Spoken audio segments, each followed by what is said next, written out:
Vamos a la palabra del Señor en el nombre de Jesús. Quiero tomar dos salmos para introducirnos en esta mañana en un tema que quiero que desarrollemos, un tema que personalmente ha sido para mí uno de esos temas que ha dado un cambio a mi vida, una perspectiva de vida cristiana más amplia, y quiero compartirlo con todos ustedes si me lo permiten. Salmo número 80, verso 18, y luego pasaremos al Salmo 119, verso 37. Quiero, antes de que leamos la palabra, vamos a mirar algo, o voy a permitirme saludar a dos personitas que nos están acompañando muy especiales. Nuestro hermano Dairon Muñoz, con cuñado, está aquí con nosotros. Bienvenido, de la iglesia de La Ceja, congrega allí en La Ceja del Tambo. Bienvenido. Y por ahí veo también a Isaac, hijo de pastor. Bienvenido, hijo del hermano Esnelli Cuesta. Bienvenido en esta mañana aquí con nosotros. Y todos los hermanos, los amigos que vienen de otros lugares, siéntase en lo mejor. Y hermanos, se me olvidó algo. Hoy 5 de la tarde tenemos una cita en Castilla y están celebrando su 50º aniversario. ¿Sí? ¿Qué es 50? 50 años. No son cualquier 50, son 50 años. Así que les voy a invitar a los que podamos, acompañemos a Castilla a las 5. De las 2 hay servicio. Si usted quiere estar a las 2 lo puede hacer. 5 de la tarde, su servidor va a estar allí participando. Y vamos a darle un regalito de parte de la iglesia en Alfonso López. Yo creí que a usted le gustaba quedar bien. Vamos a dar un regalo de parte de la iglesia Alfonso López a Castilla. Un detalle que queremos darle en honor a su 50º aniversario de victoria en Castilla. 5 de la tarde para los que me quieran acompañar. Dice el Salmo 80 y el Salmo 119. ¿Están conmigo? Tenemos el Salmo.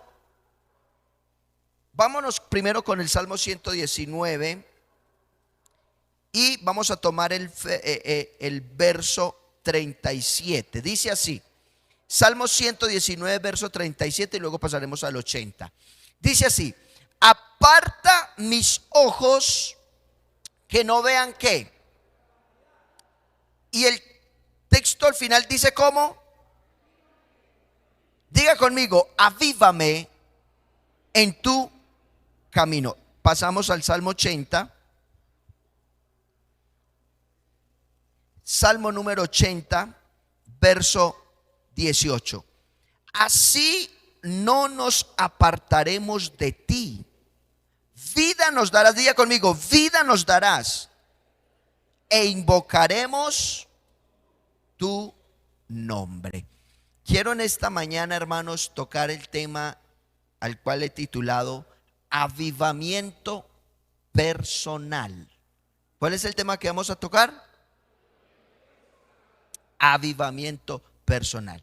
Levante su mano, cierre sus ojos y dígale: Dios, esta palabra que hoy el pastor nos va a impartir, nos va a hablar, sea de bendición, que yo la pueda entender.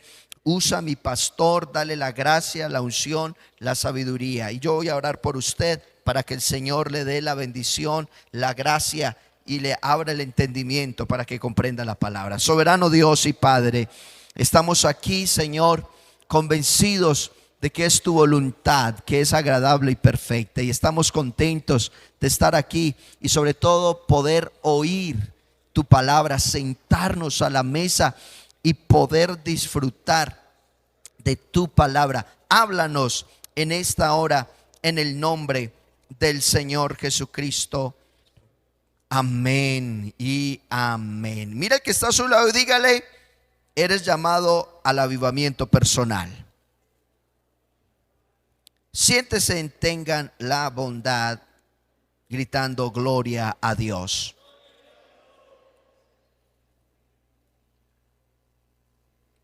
Avivamiento personal. Quiero entonces trazar este mensaje y vamos a trazarlo con 4 preguntas. 4 preguntas que usted se va a hacer a sí mismo y que en el transcurso de la enseñanza vamos a ir dándole respuesta. Repito, si hoy no alcanzo a desarrollarlo todo, ya falta un cuarto, permítame y regáleme unos minuticos. Dentro de 8 días lo continuaremos. Porque yo quiero que analicemos bien, sin afán, este tema. Las preguntas que vamos a formar y que yo quiero que usted se pregunte a sí mismo. La primera es, ¿qué es avivamiento? ¿Qué es avivamiento? Es la primera pregunta. ¿Qué es avivamiento? La segunda pregunta que quiero que nos hagamos es, ¿por qué quiero un avivamiento en mi vida? Si es que lo quieres. Si usted quiere avivamiento, pregúntese, ¿por qué lo quiero? ¿Por qué quiero un avivamiento en mi vida? La tercera pregunta que nos vamos a hacer es, ¿qué impide avivamiento en mí? ¿Qué impide avivamiento en mi vida? Y la cuarta y última, ¿qué haré con el avivamiento que Dios me dé? ¿Qué haré con el avivamiento que Dios me dé? Vamos pues en el nombre del Señor a desarrollar este tema. ¿Y usted me quiere ayudar? ¿Sí me quiere ayudar o no? Bueno, yo le advierto, tal vez durante estas enseñanzas pueda haber turbulencia. Y nos vamos a sacudir un poquito.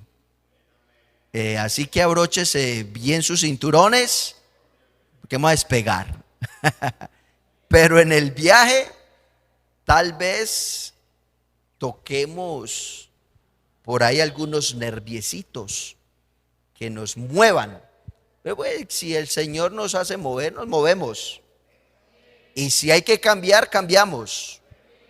Cambiamos para bien, no para mal. ¿Están conmigo?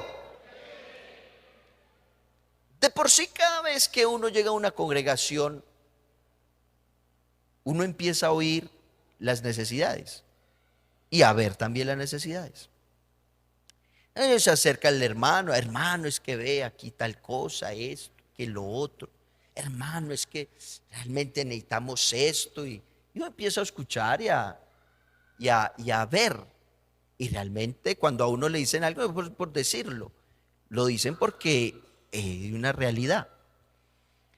En toda congregación siempre habrá necesidades físicas o materiales y necesidades espirituales.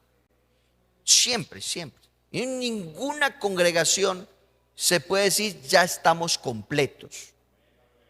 Ni tampoco ninguna congregación puede decir, hermanos, aquí todos, mejor dicho, nivel Super Saiyajin fase Dios, estamos bien. Eso es mentira. Aquí y en cualquier parte de la iglesia, hablando a nivel de congregación, hay necesidades. Hermano Reinel una vez nos enseñaba y nos decía que en ninguna congregación, o dígame dónde hay una congregación donde no hayan problemas, decía él así. ¿Y sabe para qué? Para yo ir a ponerle problema. Así decía él. Muéstreme una congregación donde no haya ni un problema. Porque si la hay, entonces yo me voy para allá, me traslado para allá y les voy a poner problemas. Los problemas son parte del crecimiento. El día que usted vea un problema, no como en la formación, sino como una maldición y una cosa que lo va a hundir, pues así lo vas a vivir. Pero si tú ves tu problema, tus circunstancias como una oportunidad para crecer, lo vas a hacer.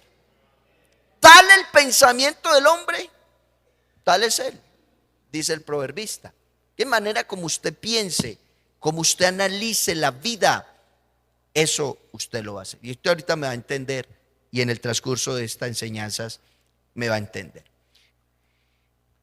Hablemos entonces aquí claramente de avivamiento. ¿Cuántos han oído hablar de avivamiento?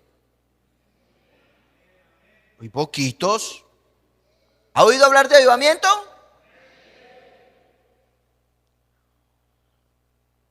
Es interesante que miremos y que analicemos un poquito esto de qué es avivamiento. De acuerdo como usted crea, así va a ser. Créalo. Porque la vida cristiana es de fe y es para fe. Aquí nadie vive de otra manera sino de fe. Y cuando usted independice la fe de su vida y usted deje de creer, pues dejará de caminar, dejará de ser. Moisés se sostuvo como viendo al invisible. Una palabra que es como que se contradice. Uno no ve un invisible. Un invisible no se ve, pero él lo vio. ¿Y cómo lo vio? Por fe. Todo creyente tiene fe, pero lo interesante es qué clase de fe tengo y cómo la vivo y cómo la practico.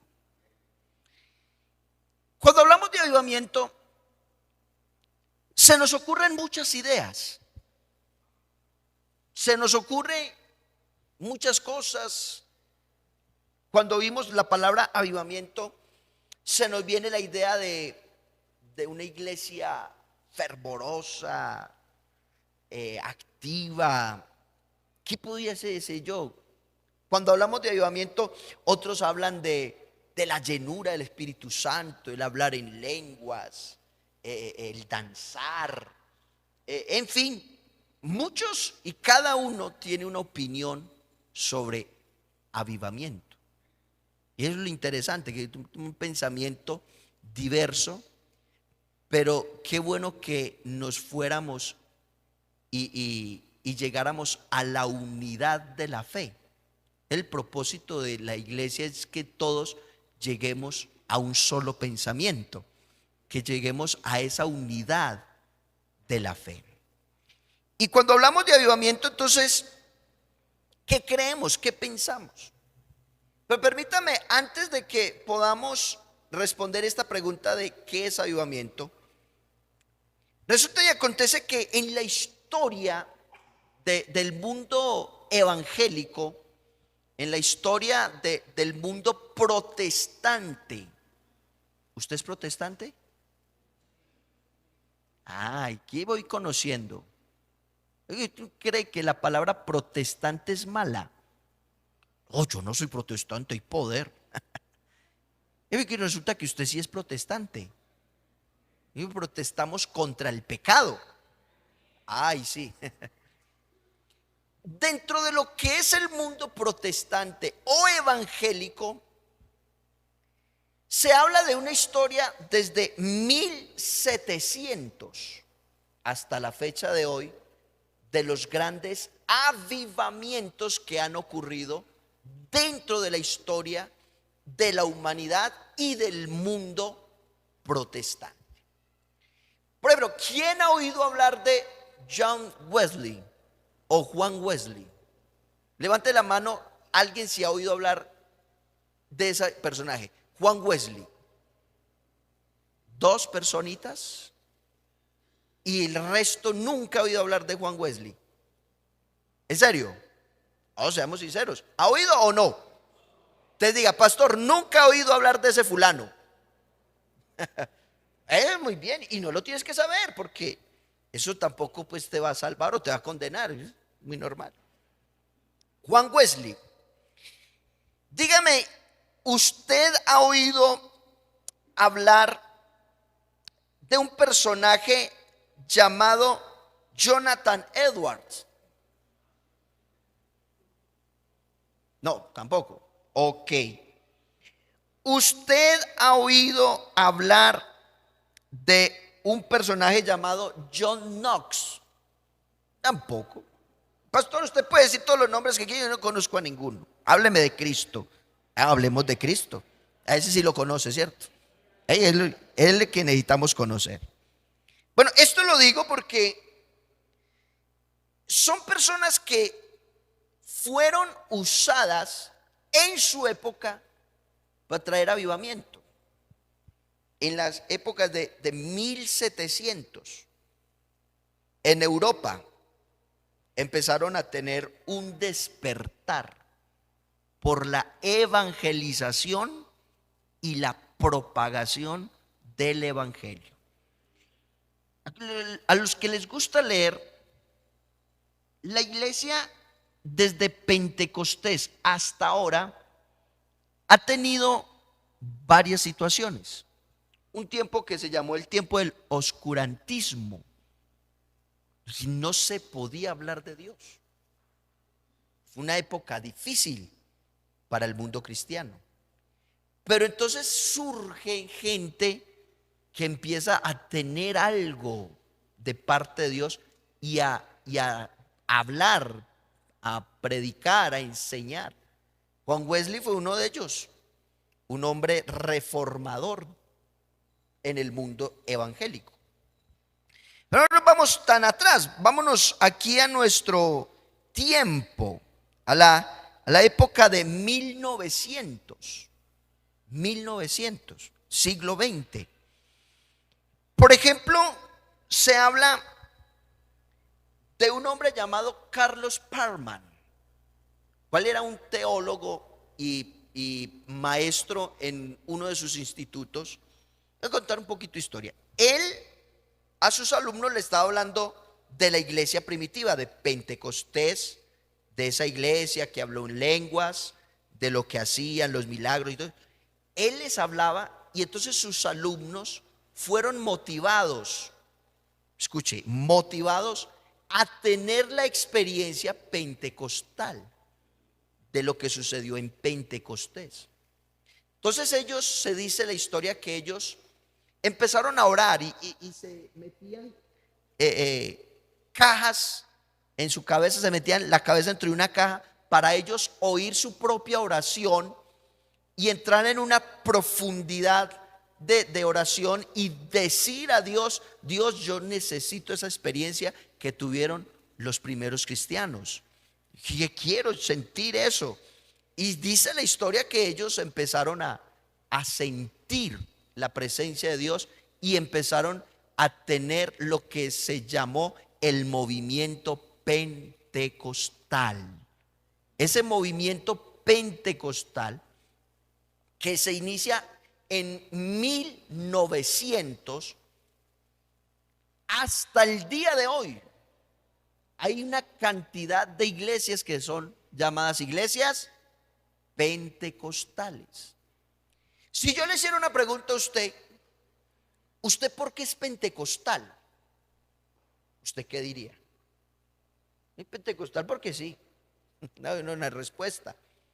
¿Por qué eres tú pentecostal? Porque está la iglesia verdadera. ¿Usted cree que nosotros somos la única iglesia pentecostal en el universo? Hay muchas. Hay iglesia pentecostal trinitaria, iglesia pentecostal dualista, hay católicos pentecostales. ¿No sabía? ¿Cómo le parece? No tanto por la palabra universal, sino por el movimiento carismático que está obteniendo la iglesia católica. Cuando hablo de iglesia católica, es la iglesia romana, la iglesia popular. Pero entonces, usted es pentecostal porque usted cree en el movimiento del Espíritu Santo, que cree en los dones del Espíritu Santo, porque usted cree en el hablar en lenguas. ¿O será que yo me equivoqué de congregación? ¿Aquí es Alfonso López? ¿Esta es la iglesia pentecostal unida de Colombia? Bueno, no me pues, porque me estoy confundiendo. De pronto llegué a un lugar que no creen en el Pentecostés o en el hablar en lenguas o en los dones. ¿Usted cree o no? eso lo hace usted pentecostal. Una cosa es que usted tenga esto del movimiento pentecostés, pero otra cosa es que usted crea en la doctrina apostólica. Nosotros somos pentecostales del nombre de Jesucristo. Hemos creído en ese nombre, nos bautizamos en ese nombre, reprendemos al diablo en ese nombre, expulsamos demonios en ese nombre, recibimos el Espíritu Santo en ese nombre, ponemos las manos sobre los enfermos y ellos sanan en el nombre de Jesucristo. Pero esto del movimiento pentecostal es interesante que usted lo estudie para que entienda más el fondo. Pero mirando lo de los avivamientos, porque es lo que nos interesa en esta hora. Los avivamientos entonces en la historia, por ejemplo, Evan Roberts fue un joven que fue usado en Gales. Fue una nación entera la que se convirtió. No estoy hablando de 200, 300 personas. Una nación, escuche, una nación entera creyó al evangelio por la predicación y la pasión de un muchacho que se metió en Dios. Tremendo, ¿cierto que sí? Pero vengámonos un poquito más acá. Dios en el siglo XX, 1900, utilizó un hombre negro llamado William Seymour. William Seymour, un hombre que se apasionó por la predicación. Y ahí, en un lugar en Kansas, dice que en una calle llamada Calle Azusa, un hombre alquiló ese lugar y empezó a orar allá. Y que todos los que pasaban por el frente sentían algo tan especial, que eran llenos del Espíritu Santo. Suena como algo asombroso, sorprendente o algo increíble, pero hermano, él fue así. Dentro de todo lo que sucedió en la calle Azusa, hay una historia que me llama mucho la atención. Una señora muy recatada, de esas de estrato alto en su tiempo, muy fina. Ella decía: yo quiero recibir el Espíritu Santo. Hablaba así. Pero yo no quiero hacer escándalo, yo no quiero gritar, yo no quiero saltar. O es que yo tengo que mover sillas y gritar y hablar en esas lenguas que ustedes hablan para recibir el Espíritu Santo. Le dijo ella a William Seymour. William Seymour se ríe y le dice: no, usted no tiene que hacer nada de eso. Yo quiero recibirlo. Listo. Vea, métase en esa piecita de allá y póngase a orar. Y ella se puso a orar. William Seymour dice la historia que él se puso a estudiar y a ocuparse en otras cosas, al tanto que se olvidó de la señora muy refinada, muy recatada, muy estratificada. No quería hacer escándalo, ni gritar, ni nada. Cuando William Seymour oyó un escándalo, al rato pues, empezó a escuchar algo que, ay, ¿qué pasó? Cuando él se asoma, ve a la señora recatada, muy fina, saltando y despelucada, hablando en otras lenguas. Y Dios la llenó del Espíritu Santo. La señora, que no quería nada de escándalo ni nada, Dios la llenó y fue un tremendo escándalo. Y eso fue algo lindo. Y desde esa época ahora, el movimiento pentecostal ha crecido de tal manera que nos ha impactado a nosotros. Si hablamos de avivamiento, a Colombia llegó el avivamiento. Usted se ve en la historia de la iglesia. En 1937 un hombre llamado Axel Werner Larsen nos trajo el mensaje del nombre de Jesucristo y empezó a predicar y a hacer Dios maravillas a través de de nuestro hermano Larsen, al tanto que trinitarios se convertían y había una especie de celo, porque muchos estaban allí trinitarios y ellos compartían y se apoyaban entre ellos. Pero entonces un misionero decía, bueno, nosotros bautizamos en títulos y tú bautizas en el nombre. Entonces estos que están simpatizando, ¿cómo los vamos a bautizar? Entonces el hermano Larsen le dijo, no, sencillo. Al que Dios bautice con el Espíritu Santo, hablando en nuevas lenguas, a ese vamos a bautizar en el nombre de Jesucristo. Y entonces a los misioneros trinitarios dijeron, listo, me parece muy bien. Como una especie de desafío con Elías allá, ¿se acuerda? Con los de Baal, el que responda con fuego, ese es Dios. Y se pusieron a orar. Y en una vigilia, en un programa, Dios llenó con el Espíritu Santo a toda esa gente. Y todos hablaban en nuevas lenguas. Y entonces el misionero trinitario con su esposa decía, oye, mira, todos hablan en lenguas, entonces ¿qué vamos a hacer? No, toca que se bauticen en el nombre y nosotros también, porque ellos tienen la verdad. Y fueron bautizados en el nombre de Jesucristo. Alabanzas a Dios.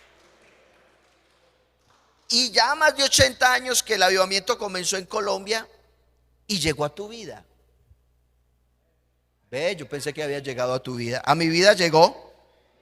Hace más de 22 años llegó el avivamiento a mi vida. ¿A usted también? Bueno, pero entonces empecemos a desarrollar aquí esta pregunta. ¿Qué es avivamiento? ¿Qué es avivamiento? ¿Quién cree? ¿Alguien? Bueno, yo no sé. Le vendió la idea que el avivamiento, pues, con esto de la historia que acabo de mencionarles, es eso, ese hablar en lenguas, el moverse, el tener, eso es parte, pero no es el todo. Y yo quiero que usted sea consciente de lo que es avivamiento. Si hablamos y le preguntamos a un diccionario teológico qué es avivamiento, él diría, avivar significa vivificar, animar, encender. Escuche pues, vivificar, animar y encender. Es lo que muestra lo que es la palabra avivamiento. Pero para que resulte eso de vivificar, animar y encender, para que esa situación llegue a la vida de una persona, es porque esa persona tuvo un apagón, o porque esa persona está mal, o porque esa persona tuvo un deceso o una mortificación, es decir, un acercamiento a un estado inerte, sin vida, pero con vida a la vez. Y entonces cuando uno mira esto de avivamiento, uno se da cuenta que el verdadero avivamiento es cuando esa persona tiene ese encuentro real, vivo con el Dios eterno, y que hay un cambio real. Escucha la palabra, un cambio real dentro de él. Pero no faltará el que crea que avivamiento simplemente es hablar lenguas o brincar o una cosa, pero que su vida no es acorde a lo que expresa. Nosotros tenemos que ser acordes a lo que Dios nos dio. Si usted es cristiano, usted tiene que vivir acorde a la vida cristiana. Usted y yo tenemos que vivir de acuerdo a los principios que hemos aprendido de la palabra del Señor. Pero no faltará el que viva una vida desacuerde y que muestre con sus emociones y diga, yo estoy avivado, pero realmente está viviendo una vida diferente a la vida que Dios quiere dar. Y le voy a explicar. Un pastor llegó a una congregación y él empezó a observar el estado espiritual de la iglesia. Y él notó que había un grupito de hermanos de esos avivados. Es que aplauden y gloria a Dios y una cosa. Y le llamó la atención, al tanto que ese grupito los llamaban los avivados. ¿Ve? Como que los avivados. Sí, hermanos, esos son hermanos avivados, hermano. Y eso cuando vienen al culto, eso prende en la iglesia. Y gracias a Dios por ese grupo de avivados. A él le llamó la atención. Él empezó a analizar, a investigar. Cuando llegó a la parte económica de la iglesia, entonces miró que en cafetería de la iglesia habían muchas deudas y notó un déficit que, mejor dicho, estaba al rojo, la cafetería no podía más porque había una cantidad de deudas. Y él empezó a mirar las deudas y se dio cuenta que ahí habían nombres. Y empezó a preguntar por Julano, Sutano, Perencejo. Y resultó que Julano, Perencejo y Sutanito eran los avivados. Eran los que tenían el avivamiento, pero no tenían, no concordaba con lo que ellos eran realmente. Tenían un avivamiento, pero debían. Tenían deudas de 4, 5, 6 meses, 7, 10 meses. Sí, el pastor, ¿y por qué no han cancelado? ¿Qué pasa? No, hermano, se les dice, pero por aquí entra y por aquí sale. Pero son los avivados. Son los avivados. ¿Hasta dónde tú crees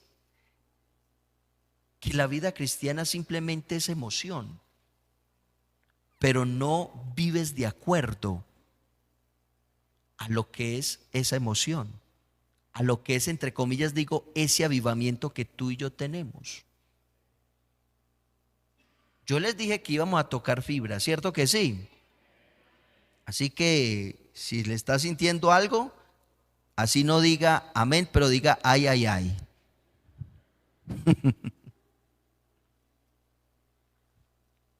Nosotros somos muy dados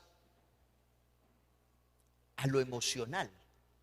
Y de hecho lo emocional es parte de la vida. Dios nos creó seres emocionales. Yo levanto mi mano y le digo, Señor, gracias por las emociones. ¿Qué tal que no fuéramos seres con emociones? A usted le dan algo bien rico y usted, gracias. Aunque no faltará el que sea sin emociones. Pero yo soy una persona que me gusta. Me emociono con facilidad y, ay, hermano, gracias, Dios lo bendiga, uy, qué delicia, y esto me mueve. Eso se llama emoción. Hay emociones buenas, emociones malas, emociones que te llevan a la risa, emociones que te llevan a la tristeza, emociones que te hacen caer, emociones que te hacen levantar, porque son parte de la vida cotidiana de un ser humano. Pero lo vamos a hablar más adelante. Pero nosotros no podemos vivir solo de emociones. Tenemos que vivir de lo que se llama convicciones en el corazón. Si usted está convencido de quién es Dios, usted se va a mantener. Pero si usted es un creyente que solamente vive de emoción, usted no se va a mantener. Porque el día de mañana deja la emoción y usted dice, se acabó. O no me saludó el hermano. Y como yo veo una emoción y veo un emocionalismo, entonces el hermano no me saludó. Ah, se acabó el amor. Me voy de acá porque aquí ya no hay amor. Me voy para Castilla. No digamos nada. Aquí no hay amor, aquí no da nada, ¿qué tal cosa? Y es una vida emocional. Pero cuando yo entiendo y me identifico con lo que dijo Pablo, yo sé en quién he creído y que es poderoso para guardar mi depósito para ese día, yo me mantengo. El día que no haya emoción, entonces yo sigo. Y si lo hay, también sigo. Porque no me puede afectar las circunstancias, lo que ocurra. 30 años Alfonso López.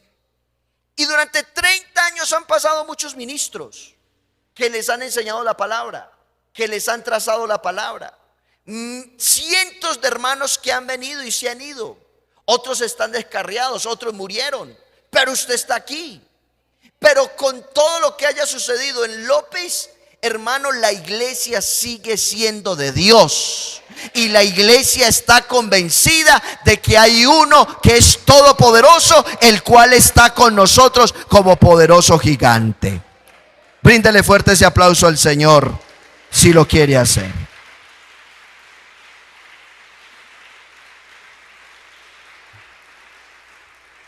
Pero yo estoy convencido que López es una iglesia emocional, una iglesia que cree y está convencida en su Dios.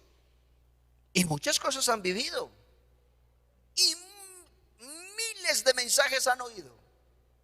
Entonces ponemos a enumerar cada sermón de cada pastor que ha estado aquí. Han sido muchos. Pero la cuestión es cómo tú lo estás viviendo. Cómo tú lo estás desarrollando. Por eso avivamiento tiene que ver más con la convicción que hay en mí, con la necesidad que hay en mí. Por eso cuando nos referimos a un avivamiento en un creyente o en el pueblo de Dios, nos referimos al deseo de volver a intimar, de estar en contacto directo con Dios.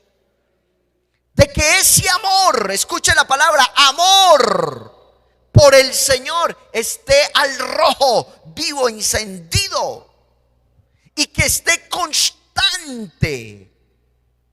¿Usted sabía que una de las cosas en el Antiguo Testamento, en el tabernáculo o en el templo, que se tenía que mantener vivo y encendido, eran dos cosas? ¿Cuáles eran esas dos cosas? El altar y el candelabro. ¿Cierto? Es que se estuviera ministrando, tenía que estar ahí. Por eso me llama la atención cuando viene el ministerio de Samuel el profeta. Dice que antes que la lámpara de Dios se apagara, Dios llamó ¿a quién? A Samuel. Antes. Ella estaba a punto de extinguirse y no se podía. Tú y yo, si de algo tenemos que tener encendido, es el amor de Dios, por Él, para Él. Porque yo le aseguro, de parte de Dios, Dios nos sigue amando. No le oí mucho, pero Dios sigue amándote a ti y a mí como el primer día. Pero la pregunta, ¿tú lo amas a Él? Verdadero avivamiento es el que tú sabes que amas a Dios constantemente. Que podamos cumplir lo que no cumplió la iglesia en Éfeso. ¿Cuál fue la reprensión del Señor a la iglesia en Éfeso? Pero tengo contra ti que has dejado ¿qué? ¿Qué? Y le regalo este dato: la iglesia en Éfeso fue la iglesia de la preeminencia, del amor, de las 4 dimensiones del amor. Y termina una iglesia como la de Éfeso sin amor. El verdadero avivamiento es el que yo estoy constante en el amor hacia Dios. ¿Cuántos aman a Dios? La voy a preguntar, porque yo ahorita cuando le hago la otra pregunta va a cambiar ese amén. ¿Cuántos aman a Dios? Por favor, colócame Marcos capítulo 12, verso 30. Por favor, todos aquí miremos lo que dice. Marcos capítulo 12, el verso 30. Jesús le respondió: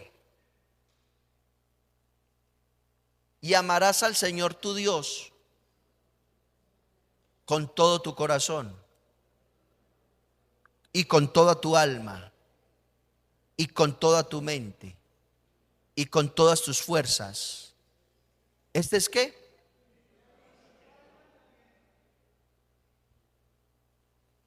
Pero resulta que para amar a Dios tendríamos que mirar el contexto de este texto. Oye Israel, el Señor nuestro Dios, uno. No puede amar a alguien que no conoce. Por eso cuando yo conozco a Dios, me apasiono por Dios. Me enamoro. Me enamora. Porque Él me amó. Y me ató con cuerdas de amor. Con cuerdas humanas. Él me envolvió. Y me trajo a sí mismo. Y me apapachó. ¿Sí se dice así? Y me abrazó. Y me dijo, yo te amo. Con amor eterno. Y cuando yo siento eso, yo no puedo negar y decir, yo no lo amo a usted, Señor. No, ¿cómo no voy a amar a alguien que me ama a mí, aún en medio de mis errores, fracasos, debilidades, tropiezos, de todo lo que soy? Y Él me sigue abrazando y me dice, yo te amo con amor eterno. ¿Por qué amamos a Dios? Porque Él nos amó primero. Alguien levante su mano y diga, gracias por ese amor, porque tú me amaste. Pero resulta y acontece que el amor, cuando yo tengo esa pasión, ese amor, y estoy en el verdadero avivamiento, que es amar al Señor, también debo de cumplir el segundo mandamiento, que es semejante a este. Amarás a tu prójimo como a ti mismo. Ese amén está muy bajito. Yo no puedo decir que tengo avivamiento en mi corazón odiando a mi hermano. Bueno, no hablemos del hermano, hablemos del prójimo.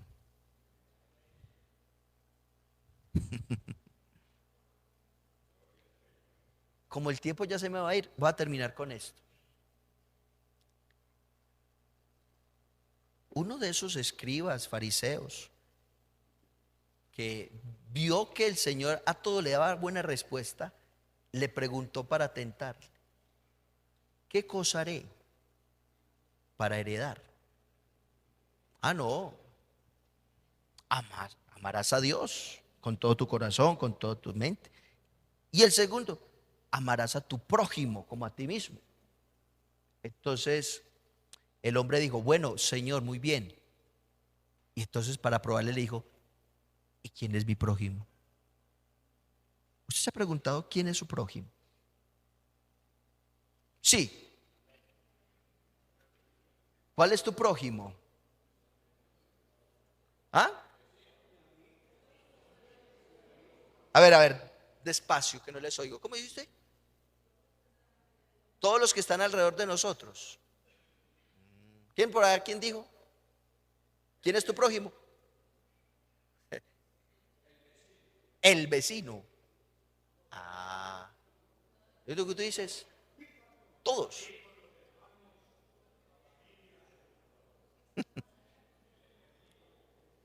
¿Cómo? Oiga pues, agárrese. Porque el Señor le preguntó, ¿y quién es mi prójimo? Entonces el Señor se sonríe y le dice, tranquilo, venga para acá, yo le cuento una historia. Un hombre descendía de Jerusalén a Samaria. ¿Y cayó en manos de quién? De ladrones, los cuales le despojaron y le dejaron como medio muerto. Ahí estaba más allá que acá. Estaba grave. El Señor dice, pasó un levita y lo vio y se siguió. Pasó un sacerdote, lo vio y dijo, hombre, yo me puedo contaminar porque tengo que ir a hacer culto. Y se siguió derecho. Pero dice el Señor, ¿pero pasó quién? Un samaritano. Bueno, déjeme ahí. Hay quienes dicen que Jesús es el buen samaritano. Jesús no es el buen samaritano. Olvídese eso. Oye, usted quiere poner a predicar, es que Jesús es el buen samaritano. Jesús no es samaritano, Jesús fue judío, de la nación de Judá.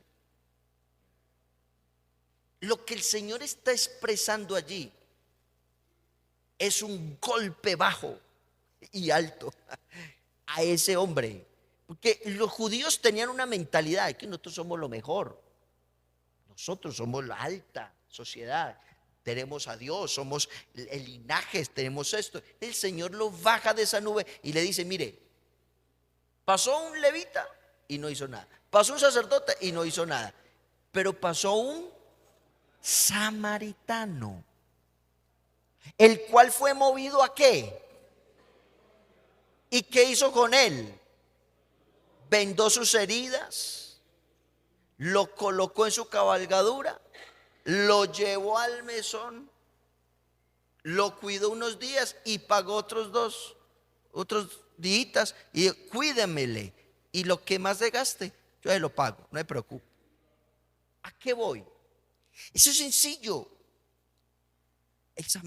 El prójimo es aquel que yo no tengo nada que ver con él, que aún lo considero mi enemigo, o el que me señala, o el que me critica, o el que me abofetea, o el que me da el puñal por la espalda. Ese es tu prójimo. ¿Y cómo debes amarlo? Como Dios te ama a ti. ¿Por qué el Señor pone al samaritano? Porque le da una bofeteada a ese hombre. Vea, ese samaritano que no tenía nada que ver con él, porque entre judíos y samaritanos, ¿qué? No se iban. Eran agua y aceite. Por dos cosas, por religioso y por política. No se trataban entre sí. Entonces el Señor le pone ¿a quién? A un samaritano que nada tenía que ver con él, y él fue el que lo ayudó. Oh Señor, tremendo. Entonces, ¿qué le dijo el Señor? Ve tú y haz lo mismo. ¿Pero con quién? Con los que no tienen nada que ver con usted. Yo amar a mi hermano es fácil. Este hermanito, una belleza, me saluda, me dice señor ministro, tiene una actitud bella, y yo lo amo y lo saludo con todo mi corazón. Y es fácil amar a una persona así. El hermano que no me conoce o que me odia, me critica, me señala, lo va a poner en disciplina. Me cae mal. Hermanito, dejámoslo a un lado. Al tanto que si cuando yo lo aíslo, se va. Y yo no me quedo en una iglesia donde me ignoran. Me fui a Castilla, me fui a Kennedy. Pero ahí es donde radica el verdadero avivamiento. En que ese hermano, que poco trato con él y que hay veces me da duro, ese es el que yo tengo que amar. ¿Por qué el Señor dice amarás a tus enemigos?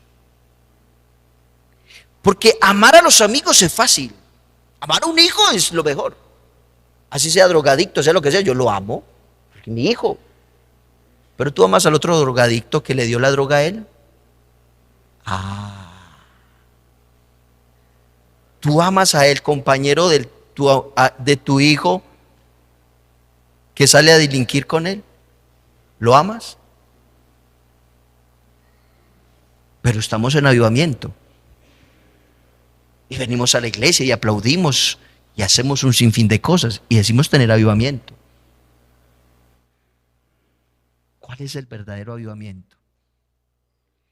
El que empieza adentro,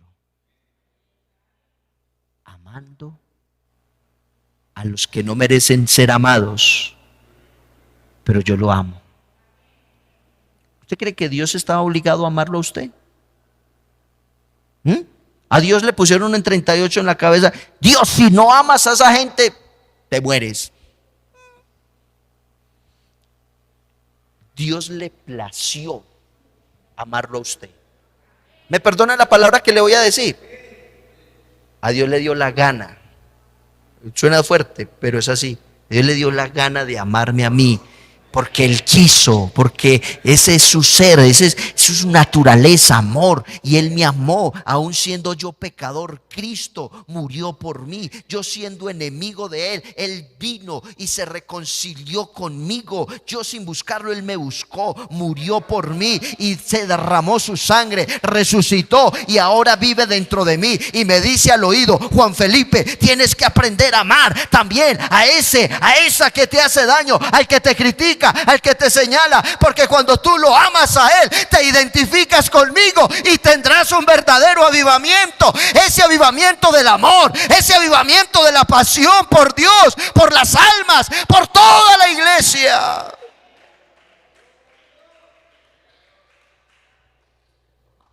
Pero yo no puedo concebir que un creyente servidor dentro de la iglesia y como que no fuera con Él. No tiene carga por nada, ni por la iglesia. Ve basura y no la recoge. ¿Y eso qué tiene que ver con el avivamiento? Con mucho, porque si yo veo una basura dentro del templo o ahí alrededor o donde sea, yo la recojo porque tengo sentido de pertenencia. El verdadero avivamiento es el que me lleva a mí a la carga, a estar. Así yo no tenga un cargo, pero vengo al culto. Pero qué raro es que cuando uno tiene una responsabilidad, ahí sí vengo. Pero cuando no la tengo, no me ven, no me deje. Y yo estoy por fuera y no cuente conmigo. Pero cuando tengo responsabilidad, ahí sí vengo. Yo les dije que iba a haber turbulencia. Pero eso sí, queremos avivamiento. Estoy avivado. ¿Hasta dónde? Hagamos una pregunta dentro de la primera. Estamos hablando de qué es avivamiento. La primera pregunta: ¿qué es avivamiento? Mire, ¿quiere usted un verdadero avivamiento? Y con esto termino para que oremos. El avivamiento es una nueva disposición del creyente a la obediencia a Jesucristo, a su palabra, amarlo a Él y amar a mi prójimo. Alguien que me toque allí. Por eso yo en esta hora voy a terminar invitando a que tú pienses hasta dónde yo realmente tengo avivamiento. Yo quiero que usted confunda o que usted se vaya a ir pensando diciendo: es que no hay que hablar en lenguas o no hay que saltar o que no, eso también se puede, pero no es el todo. Nunca exalte más un medio que el fin. Hay un error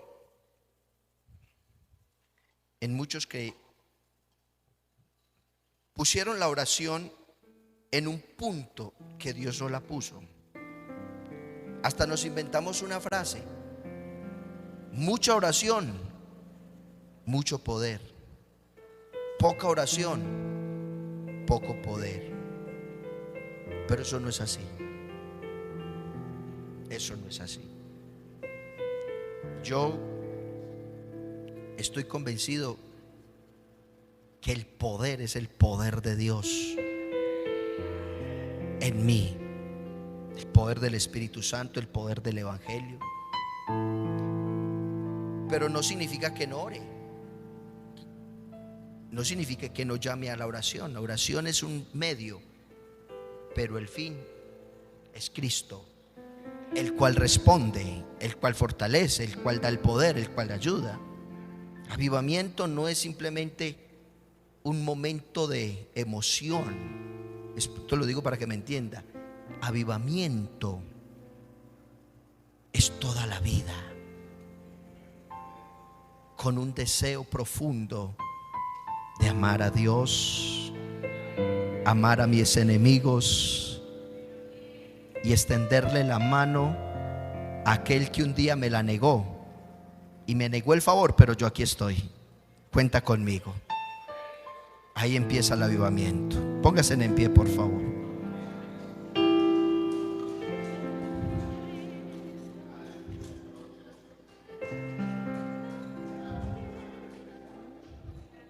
Levante su mano. Levante su mano. Se necesita gente con un verdadero avivamiento que nos lleve a un crecimiento, a un despertar, a un deseo tan profundo.